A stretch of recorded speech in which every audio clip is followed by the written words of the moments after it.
Deus ouviu a voz de Deus. Deus ouviu a voz de Deus. Não, é importante ouvir a voz de Deus. O que mais? Importante ouvir a voz de Deus. E com relação a Eli? Não ser igual a ele que desobedeceu. Jezabel. Mas qual foi a desobediência de Eli?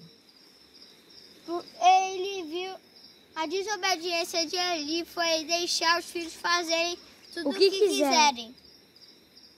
Não soube educar os seus filhos, não foi? E aí a desobediência Causou a morte. de Jezabel foi que...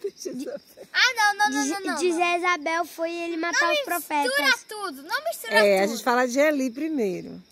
O que foi que você aprendeu então com a história do samaritano? Bora lá, você já falou do de Samuel. A história do samaritano disse que Eu falo é de para amar o próximo, não pela aparência, mas com amor pelo próximo. E o de Jezabel, foi o que a gente aprendeu com falo, Jezabel. eu Fale, falo. Elias, Eu fale, falo. meu A amor. do fogo. Chegue direito aí pra eu filmar você falando. Não quero. Tá, tudo bem. Direitinho.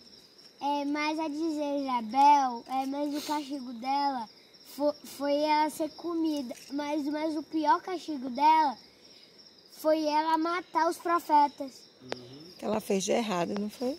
Mandou matar todos os profetas, não foi? Quase todos, porque alguns sobreviveram. Alguns sobreviveram. Trilhões, sabe por quê? Porque Noção de tempo. eu falei trilhões, sabe por quê? Porque foi muitos quando eu tava assistindo o Elias.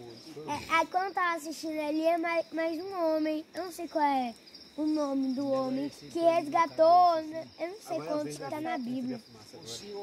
Ninguém fica sem receber a Sai daí, Ló. Agora é a vez